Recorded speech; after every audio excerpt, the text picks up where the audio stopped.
To deliver the keynote address for today's conference, we are honored to have with us Mr. Shaktikanta Das, Governor, Reserve Bank of India. I request sir to kindly take the dais for his address.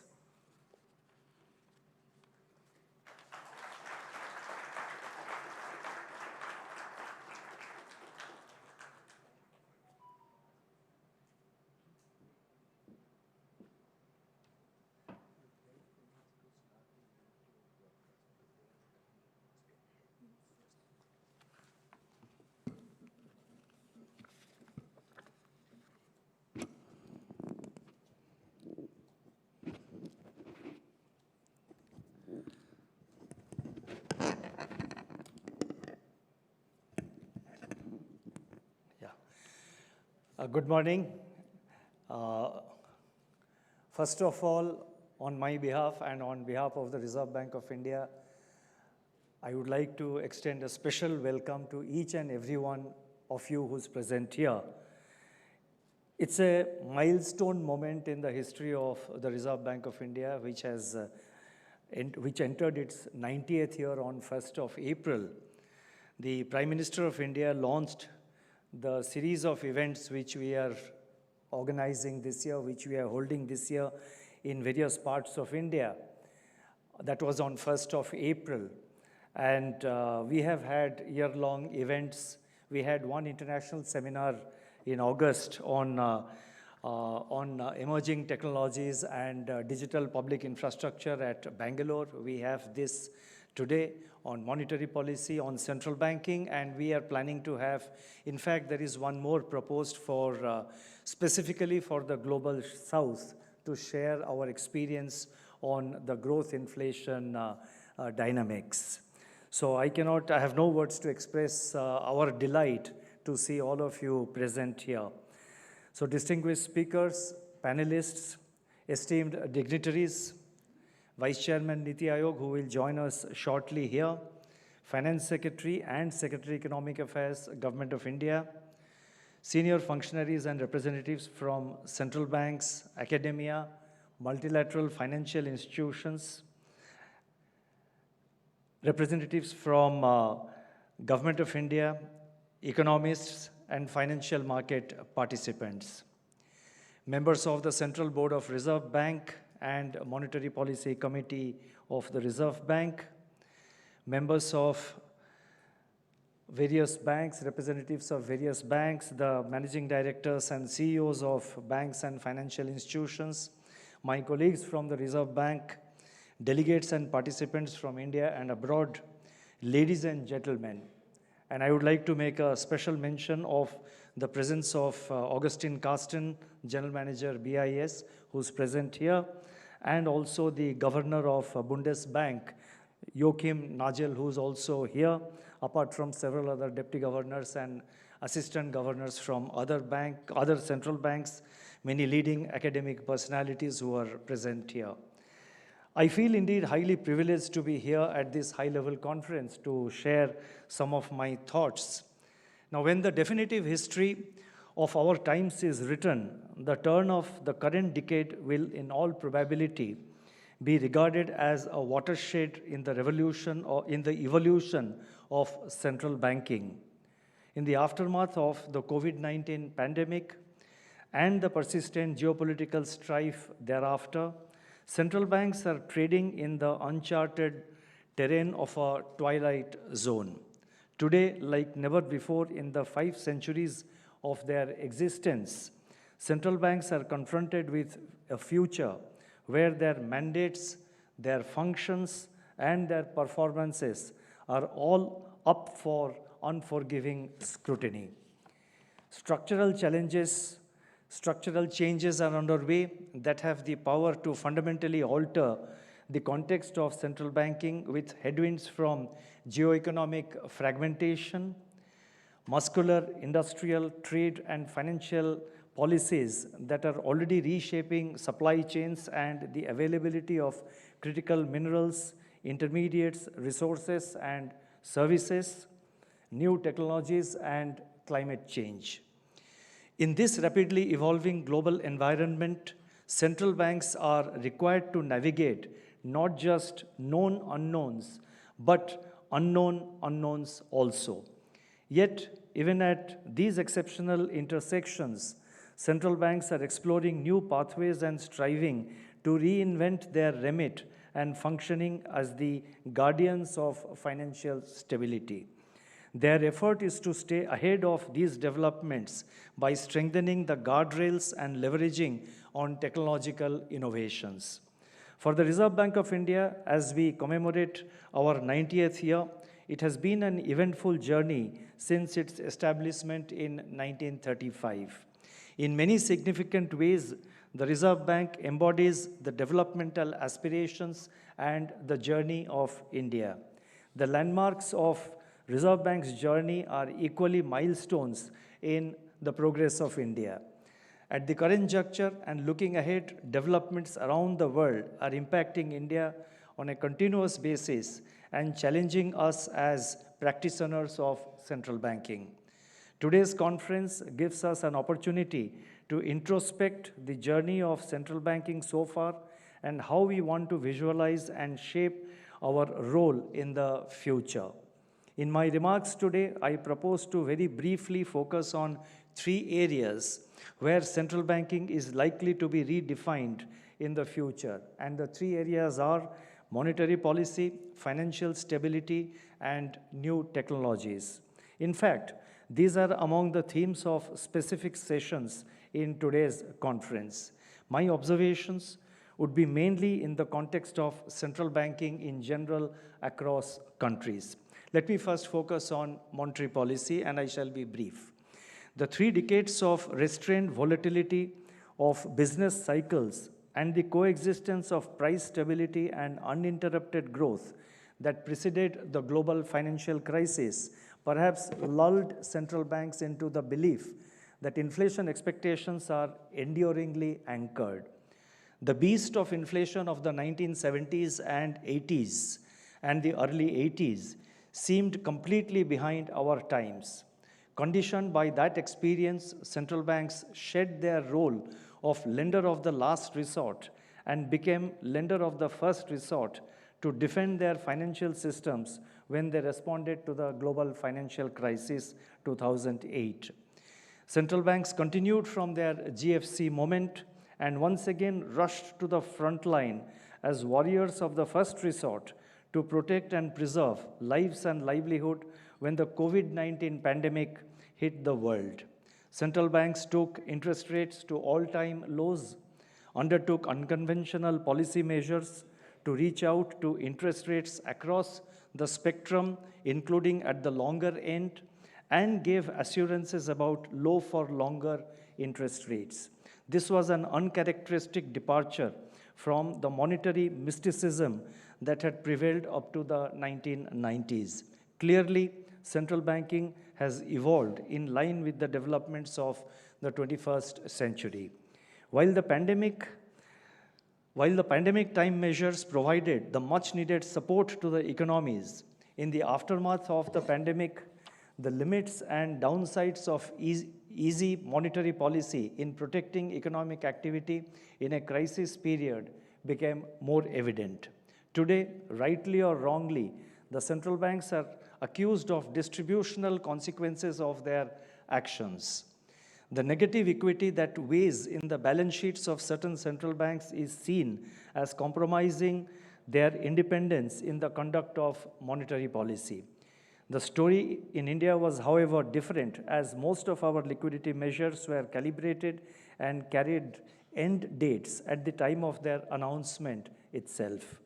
Another challenge staring at central banks today emanates from soaring public debt caused in a considerable measure by the pandemic-related fiscal stimuli and the subsequent efforts for fiscal consolidation not gaining adequate traction. Such a situation is becoming a binding constraint on monetary policy in several countries. Global public debt has surged post the pandemic to 93.2% of GDP, of world GDP in 2023, and is likely to increase to 100% of GDP by 2029. And these are the estimates of the IMF Fiscal Monitor, which was released in April 2024. In major economies, debt to GDP ratios are on an upward trajectory, raising concerns about their sustainability and their negative spillovers for the broader global economy. In several other countries, central banks are willy-nilly expected to facilitate financing of such huge public debts. In fact, the debt overhang is simmering underneath the radar of central banks, threatening to unanchor inflation expectations and undermine macroeconomic stability. For emerging markets, central banks, that is EME central banks, for EME central banks, the international dimensions of monetary policy continues to be a testing challenge. For them, the trilemma is real. Today, the global economy is more financially integrated than ever before.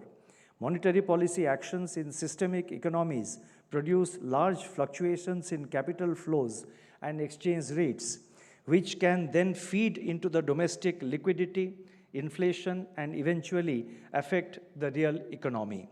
While monetary policies in systemic economies are determined by their domestic inflation growth considerations, they have large spillovers to the emerging and developing economies and even to some of the other advanced economies.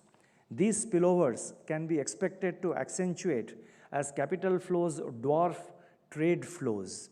Quite naturally, emerging economies are having to strengthen their policy frameworks and buffers to manage this external flux and mitigate its adverse consequences.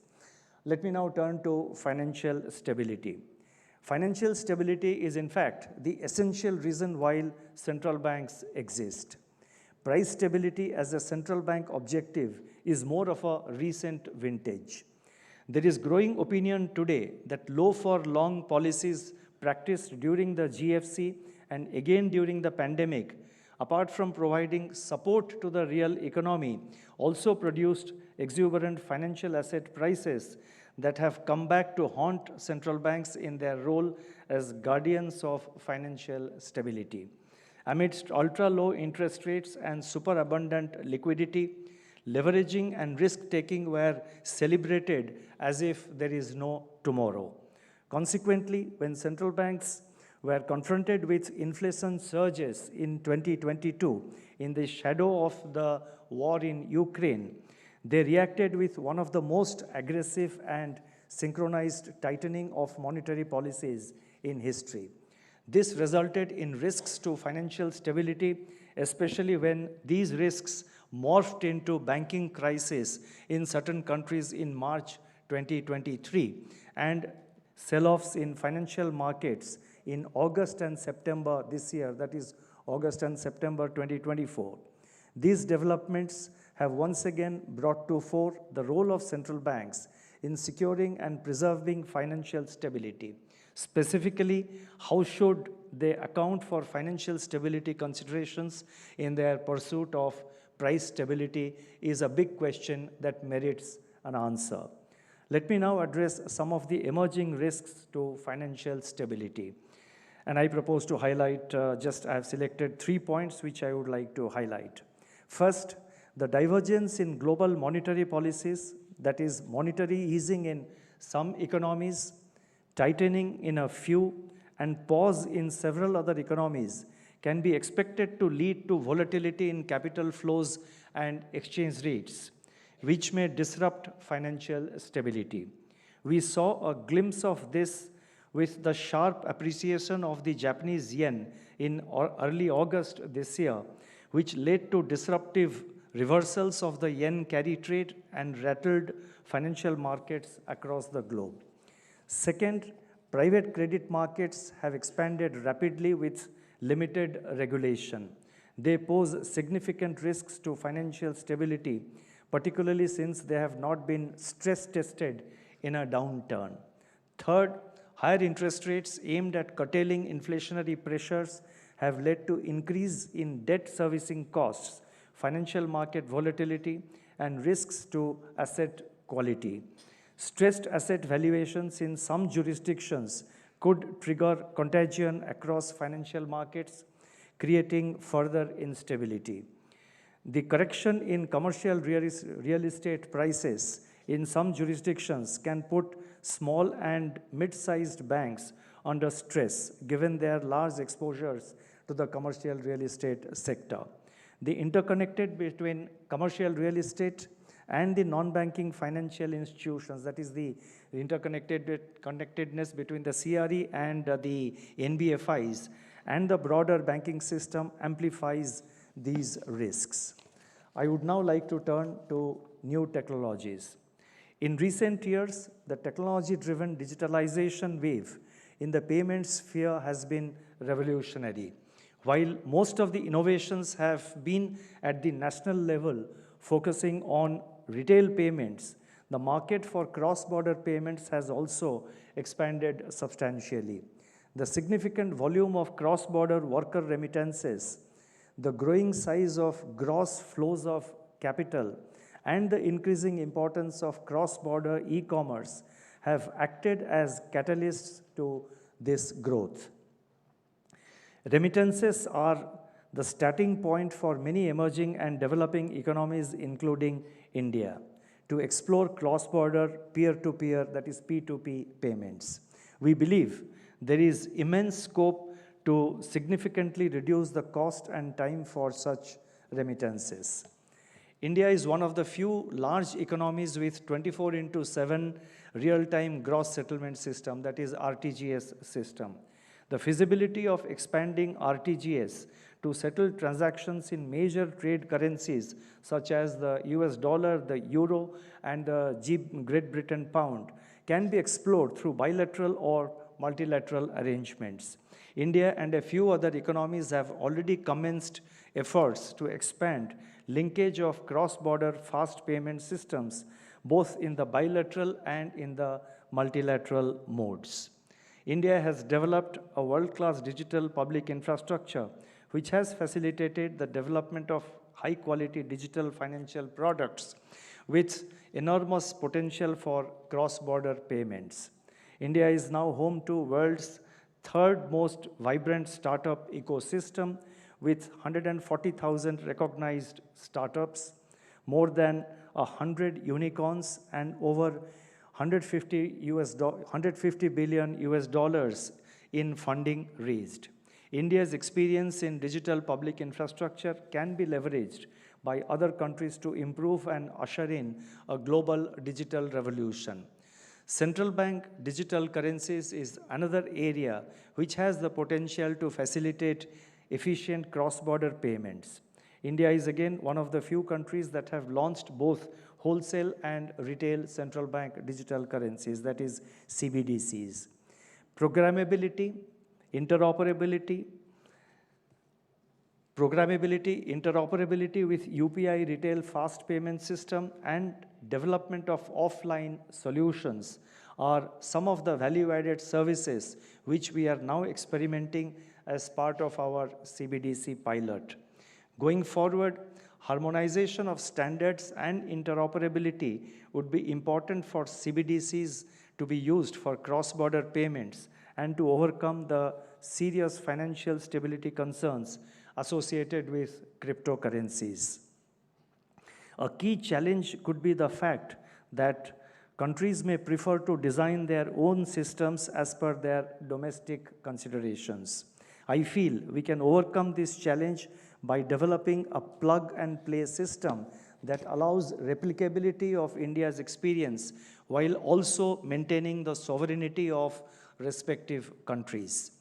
It is well recognized that growing digitalization of financial services has enhanced the efficiency of financial sector across the globe.